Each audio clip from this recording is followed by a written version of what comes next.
I'm so cold inside when I close my eyes and face inside. I just know that I never going back to the way that I was. Never going back to the way that I was. It's all in my head, it's all in my head, it's all in my head. Maybe it's all in my head, it's all in my head, it's all in my head, it's all in my head. Maybe it's all in my head, it's all in my head, it's all in my head. Hi everybody, my name's Joe K. It's Joe K Music. I'm here with a very special guest, Enkay47. We're here to talk about his brand new album coming out, In My Head. Enkay47, thanks for coming on, man. What's up, Joe? Thanks a lot for having me. Dude, I've been waiting for this for a very long time. I'm glad that I could get you for a little bit and just kind of break down this album a little bit, talk about it. Before we dive into the content of the album, I want to take a few moments. I want to talk about the recent rebrand back to the Enkay47 name. Would you mind just taking a moment here to all the fans that have been following you from the get-go, me being one of them, of course? What caused the brand change from Enkay47 to just NK? And what's kind of morphed and changed here to make you want to go back to Enkay47? I don't know. I felt like I was a different person, if that makes sense. Like, I originally, my videos kind of gained traction and I gained a fan base around the notion that I was aggressive, like 24/7. Like, and, my most popular song, Lesson Learned, really took off because I was really angry. Is if you've heard the song, you know what I'm talking about. Mm-hmm. But like, you get cheated on and the day afterwards you make a record, it's not going to be happy. Like, it's not going to be Yeah. like, oh yeah, we left amicably. Like, fuck that. And it kind of seems that people want me to continuously generate that kind of content. And that's just not who I am as a person anymore.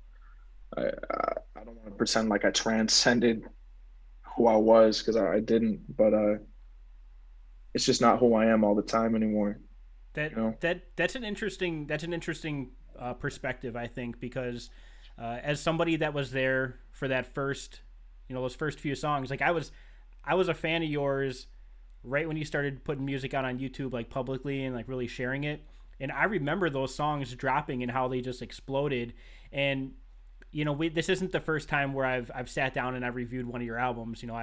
We have another video from forever ago talking about one of your first albums, and one of the things that I had as a critique was like the very like aggressive. I think the word I used at the time was like braggadocio, like kind of stuff, like typical rapper stuff. But that aggression was definitely one of the things that for me as one of those first like listeners, that's what captivated me, and I think that's what captivated a lot of people. So I totally get what you're saying, where you had that aggressive style and you don't want to only be that, right? You're like you grow as a person, right? I think that's what you're saying. Like you've grown as a person. Exactly. It's like, humans are multidimensional. Like, it's not just one side to them. And I feel like I was only able to show one side of me. I still feel that to an extent. That is kind of why I decided to rebrand, and I almost went from like one extremity to another. I went from being really like angry all the time to just being kind of a sad boy all the time. And like, that's not me either. And I feel like when I did initially come back to this rebrand, it was to find that fine medium and like be myself in every context, not just when I'm angry, not just when I'm sad, but show when I'm happy, sad, angry, like whatever the fuck I'm feeling in the moment, I wanted to capture with my music. And I feel like this Enkay47 rebrand, quote unquote, going back to the old brand, is accomplishing that. I think this album starts to accomplish that, in my opinion. Yeah, dude, I mean, I definitely haven't been quiet about my feelings over the last, a year or so of content. Probably 2 years is really when I think it started. where I felt to hear, or started to hear a different sound coming from you. So what you're saying right now, like, dude, it resonates so much to me as a longtime listener, as a fan of yours over the years, and I can definitely hear the progression you've had though from album 1 to album 2. You know, getting your way through all the singles you went through, and getting to now and talking about this album. I feel like when I listen to this thing all the way through from beginning to end, it gave me a little bit of everything, you know, and but it wasn't like when I listened to that first album, I think I remember saying too, like, it gave me a little bit of everything. It gives you a little bit of everything, but it was different then. Like, it gave me a little bit of everything from one perspective that you had. Like, you had one style that you brought throughout that entire project, and yeah, you may have rapped a little differently, you may have had some different beats and stuff on that first project, but to this one, dude, it's like night and day. Like, when I listened to that one, I thought it was good at the time, right? When I listened to this one, I felt like it was great. I felt like it was at a whole different level, because as a longtime listener, it gave me something that was nostalgic, but at the same time it was new, because the stuff you were doing on those choruses, the choruses and stuff, there were a couple of them in particular, but it had some really like new age vibes to them, you know, mixed with that classic Enkay47 that I think a lot of people were drawn to, you know, those songs that you were talking about that blew up. So now you're here, you're Enkay47, you're in my head, right? What do you want people to get from this album? The main thing I want people to get from this album is everything that you're experiencing, the good, the bad, the evil, the tedious, whatever the fuck is going on with your life, it's up here. Like, it's in your head. And I didn't fucking understand that concept for a long time. And I didn't realize that everything that you experience is, you know, it's just from your consciousness. It's just from your experience. It doesn't necessarily mean things are going bad. It just means you perceive them as bad, you know? And I realized that I was making excuses a lot. And I talk about that in the album a lot, like making excuses a lot for the way that I was and the way that I am, when I shouldn't. You know, I should stop making excuses, buckle down, be grateful for what I do have, and prosper. I love that you're sharing that perspective with your fans, you know, because it's a common place for a lot of people that, you know, people feel like they're the only ones going through whatever they're going through, and sometimes it's really easy to get that tunnel vision and to only see that one side.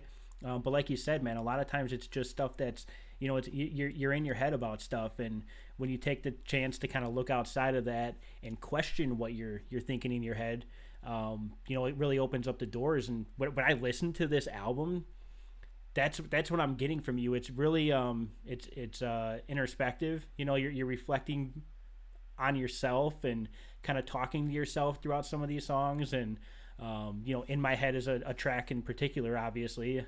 But you know, there's self-reflection in a lot of these songs. One of the songs here that really got me, you know, kind of tied into this project was Is That What You Wanted?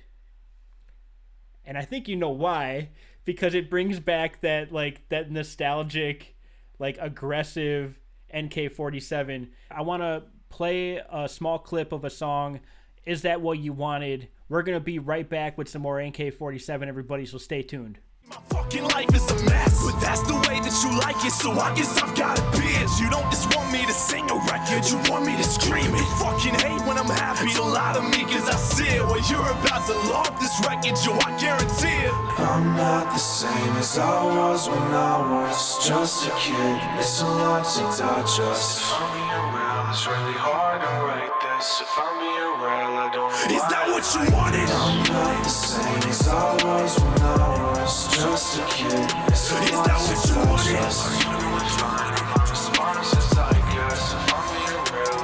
Is that what you wanted? I'm not the same as I was when I was just a kid. This is not what you want.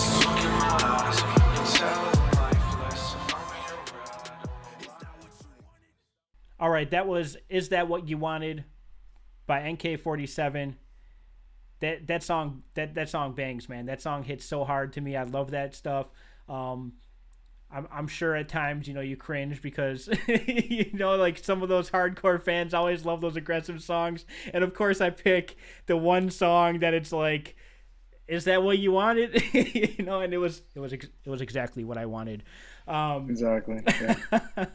So no, man, I appreciate that. That song's great. And the beat was bonkers. Like everything with that song, like the chorus, like the way you layered the chorus and like structured the chorus of that song, the lyrics, the approach you took to the song, and then the production on there. Tell me a little bit about who you worked with on that song, from an engineer perspective to the beat maker.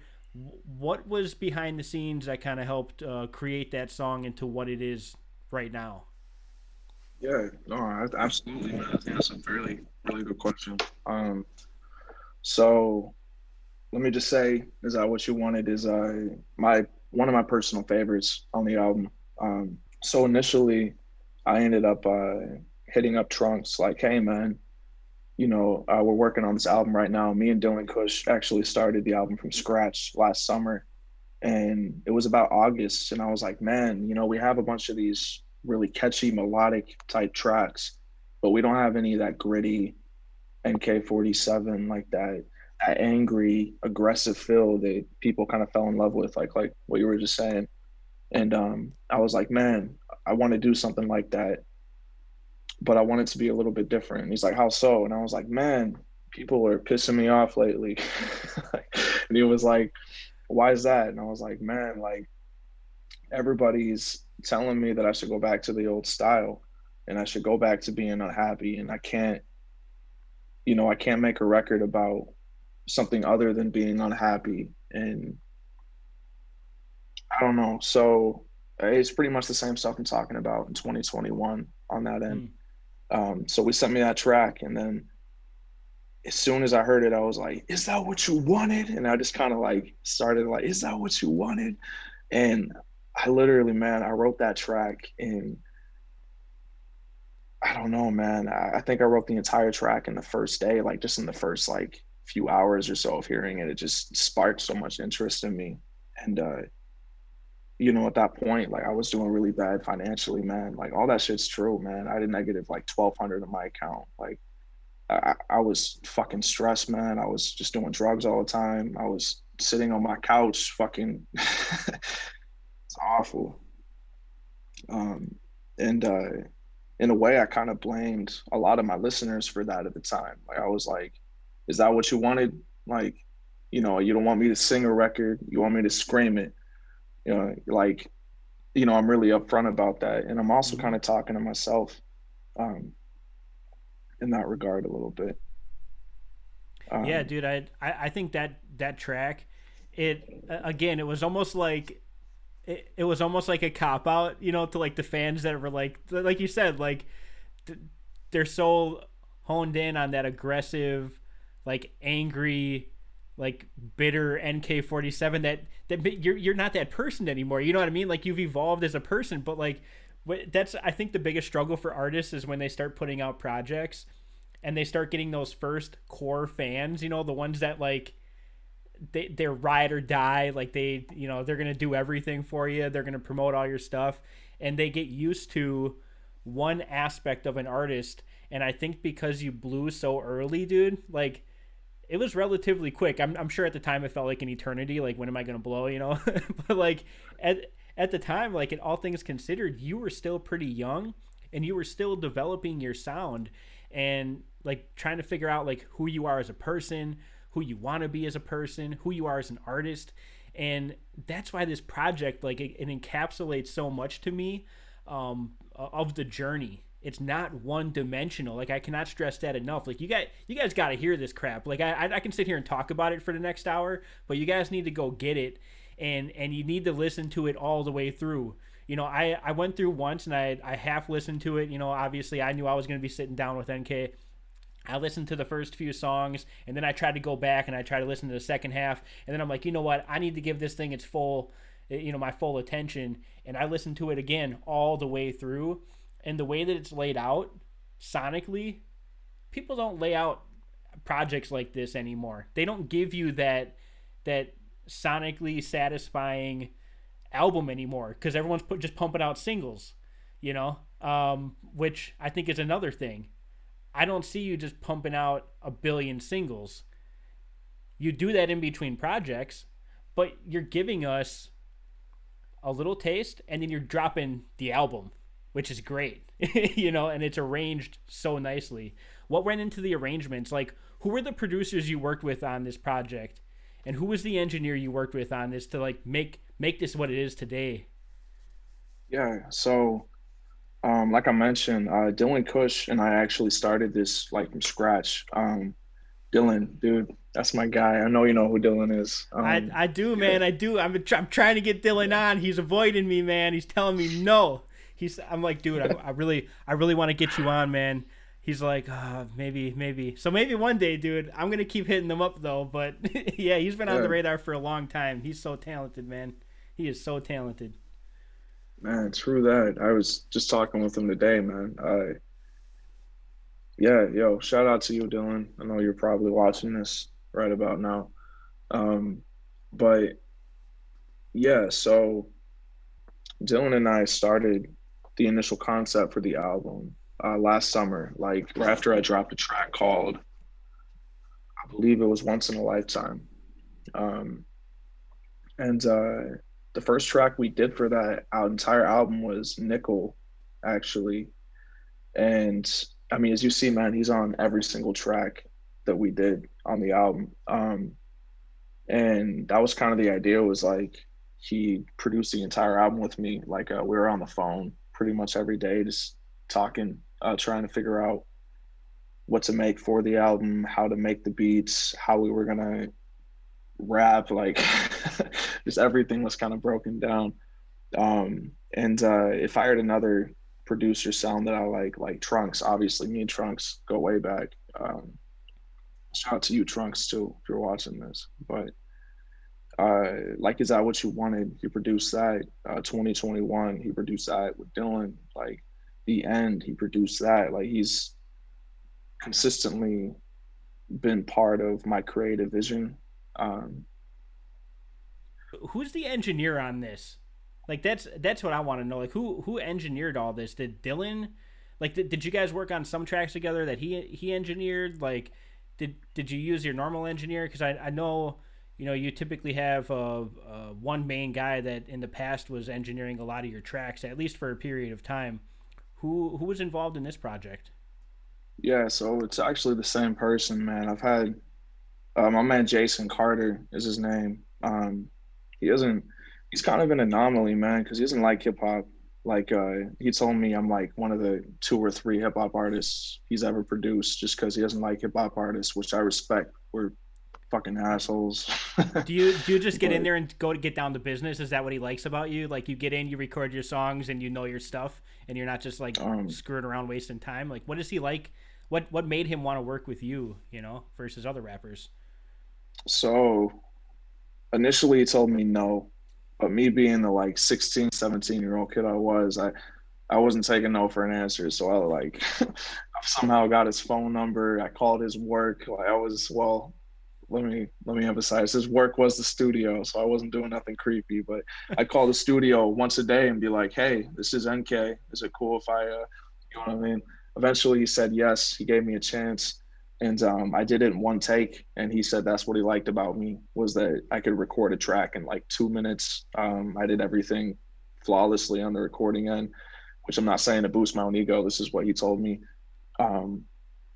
And he told me I'm not like smoking drugs around his kids and being disrespectful. So I guess that's why I'm the chosen one, so to speak. I don't know how to put that. That's awesome, man. No, that's cool, and I think I think that's game for other rappers that are out there too. Like, how you hold yourself, going into sessions and things like that, and you can really build those relationships by just being a professional. And dude, I think again on this album, every album I've heard up until this point, this one included, sonically has always been great. So I mean, if there's one thing I could say, it's consistent. Your raps may have changed over the years, your delivery, your style can change here and there, but sonically, like, that thing has stayed as solid as a rock, dude. And I think as a listener of music, you know, mainstream and underground, like, this project, dude, I had so much criticism for that first one that I ever reviewed, and when I listened to this one, dude, I don't have much to say negative about it, man. Like, you hit on every single thing that I could possibly ask for as a fan.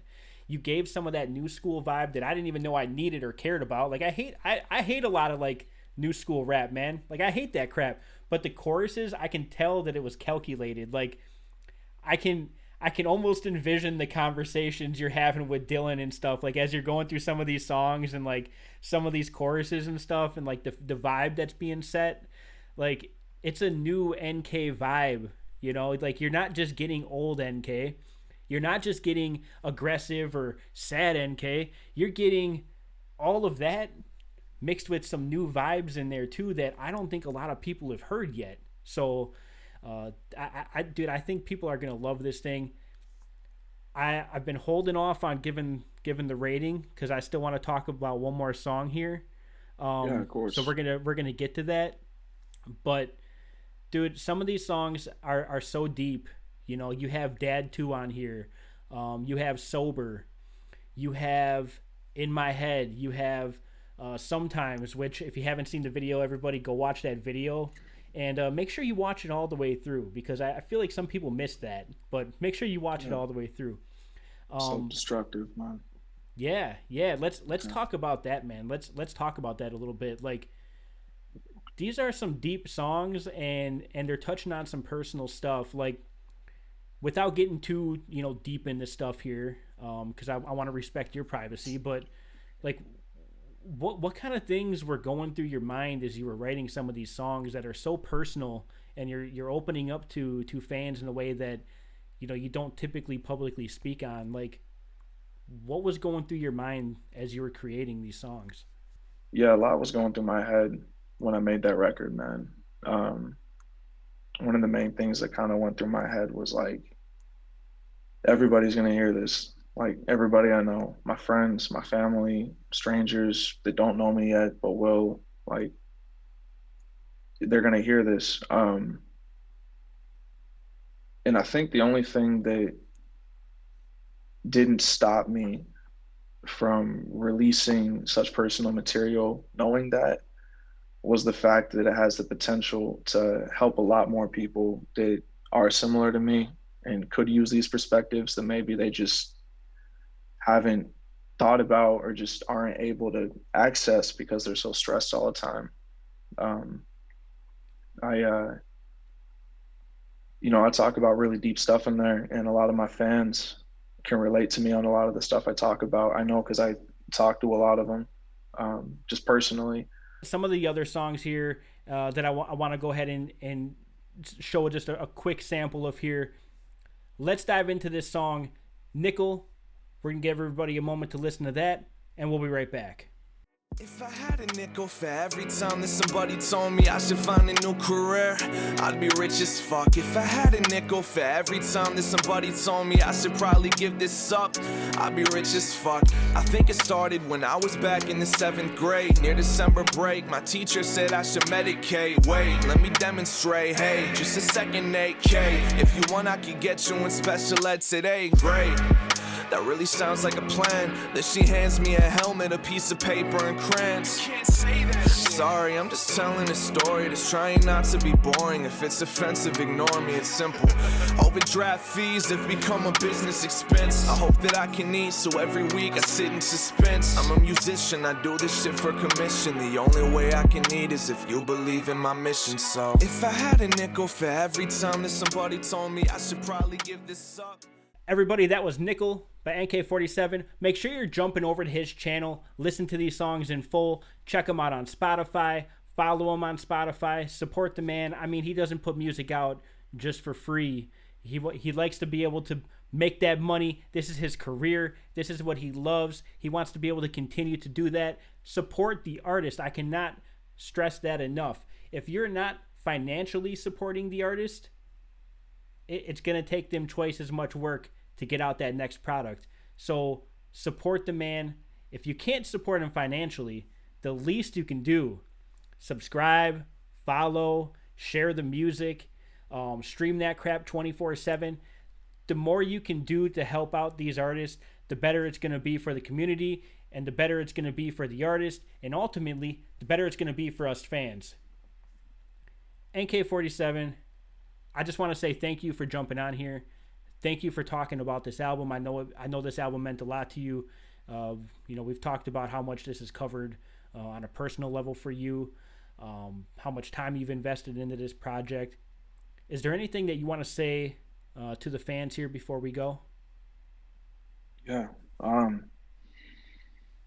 Before I do that though, man, I just want to say thank you very much for having me on. I know you've been supporting me for years, dude. Like, it's not an understatement. I think we're actually in the first contest. It was like Don't Funk Up Our Beats 7 together. So it's been like 5 or 6 years of me, or not me, I guess, of you rooting for me. So, bro, I appreciate that, man, for real. I guess what I got to say to the fans is, honestly, if you guys ever need anything, just hit me up.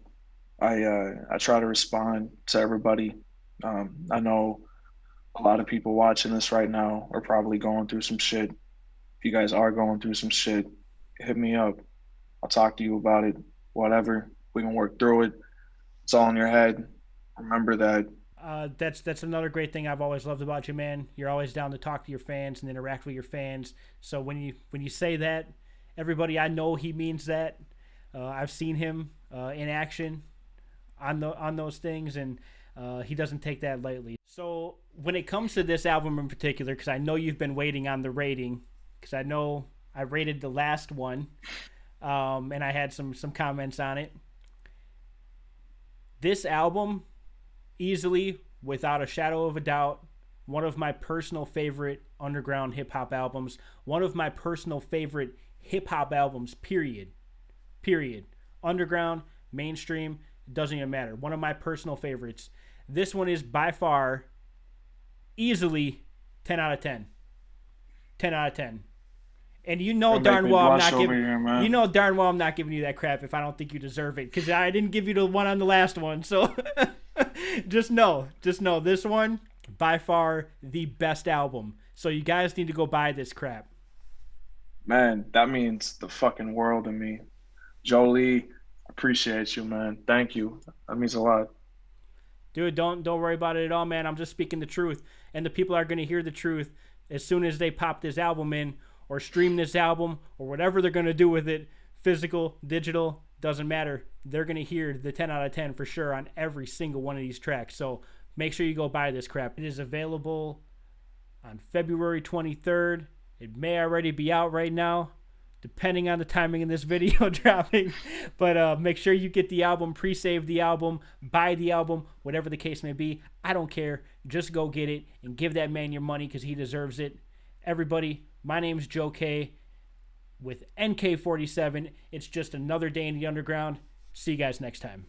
And I'm not even BSing for the sake of entertainment. Like, when I tell you that this album really hit hard, man, it was good. It was good. That's why they call it the fucking past, because I'm moving past it. I was diagnosed with borderline at the age of 20. They look at your face, it's funny. If life is a race, I'm running like change up the pace or something. Don't say you're afraid of nothing. You're basically fake, you're bluffing. You're basically saying nothing, Nathan. Fucking take the medication. You feel sedated. You live every day and hate it. That's why you've been getting faded. That's why you disintegrated. I took your place in your brain and replaced it with mistakes that you keep on making. Get the fuck out of my head. This is the end.